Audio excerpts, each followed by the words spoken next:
Alright, let's continue to talk about Chapter 20, Section 2, the Prokaryotes, and how they reproduce. The bacteria, being so simple of an organism, don't reproduce sexually.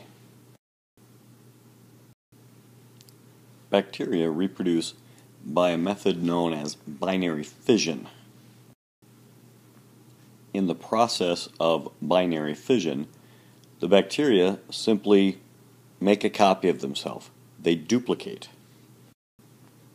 Here's a simple diagram that shows what's going on during binary fission and the fact that the bacteria is duplicating its DNA and then it simply pinches off to become two new cells.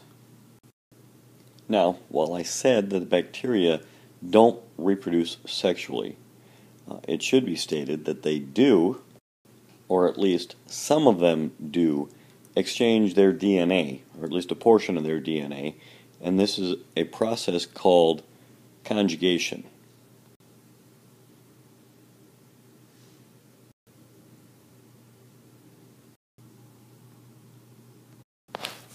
By definition, then, conjugation is a process that allows two different bacteria to exchange some of their genes or their genetic material.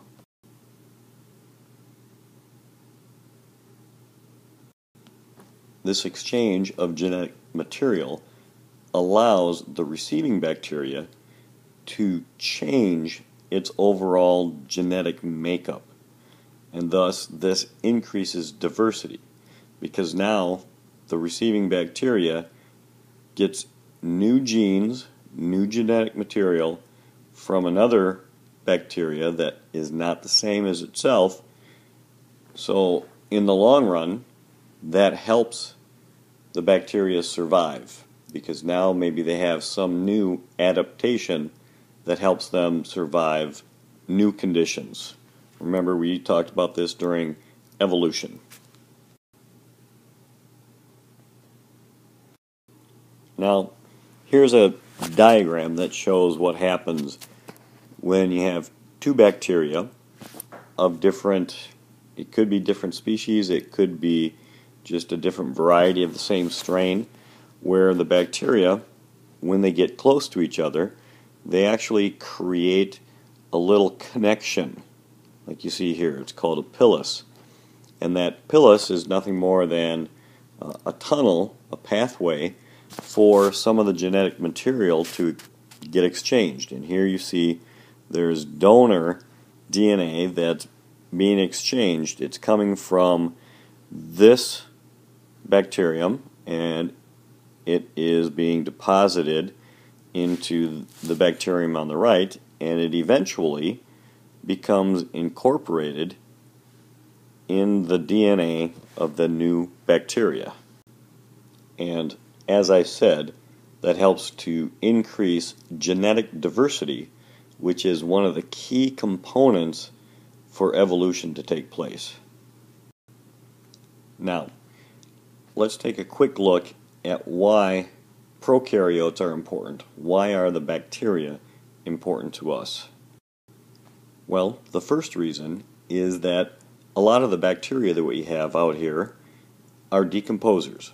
Now, what does that mean? Well, a decomposer is a bacteria that breaks down dead organic material and thus making its nutrients available to the rest of the ecosystem. And here is just a couple of examples of what that bacteria does. You can see it's the bacteria that breaks down all of the dead organic material like leaves and dead animal carcasses, things like that, and those nutrients that are in those organisms then can be spread out through the rest of the ecosystem. Quite often it's fertilizer for plants, and then the plants pass those nutrients on to other organisms that eat the plants. Now, the second reason that prokaryotes are important to us is because they are producers. Now I know most of you know what producers are, but just to remind you, here's the definition. Producers are photosynthetic, in this case, prokaryotes, like cyanobacteria, and they're the largest group of producers on Earth. And most producers harness energy from the sun and pass it on to all of the consumers on the Earth. Remember, that's photosynthesis. So plants do the same thing. In this case, though, we're talking about single-celled prokaryotes, bacteria, things like cyanobacteria. And by looking at this diagram, you can see that the producers, which are on the bottom of this food pyramid, and if we take and look at the food pyramid for every living organism on Earth, the producers, the primary producers at the very bottom, are most likely going to be prokaryotic organisms, bacteria that do photosynthesis. Alright, another reason that bacteria are important to us is because they are the nitrogen fixers. Alright, what does that mean? Well, they take nitrogen gas from the atmosphere and convert it into usable forms for other living organisms. This is called nitrogen fixation.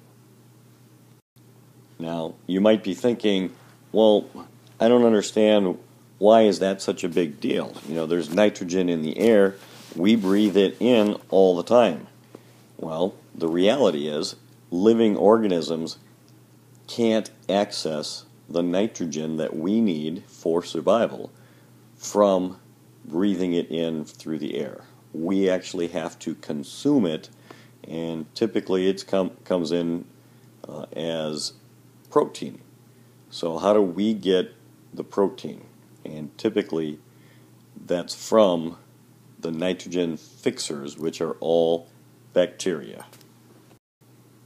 In fact, some of those bacteria, the nitrogen fixers, actually have a symbiotic relationship with plants. Those nitrogen fixers are bacteria that live inside plants, like peanut plants and other legumes, and you see a picture here of an awful lot of different types of beans and peas. Those are all types of plants that have that symbiotic relationship with bacteria, and they are able to get nitrogen out of the atmosphere so that other consumers can eat it and we get the protein, or I should say we get the nitrogen we need to make protein. The last reason that prokaryotes are important to us is for human uses. You probably know that many of the foods that we eat are actually created through the use of bacteria. Things like yogurt, cheeses, sauerkraut, as well as many other types of foods, and in particular the types of foods that get pickled, like sauerkraut does.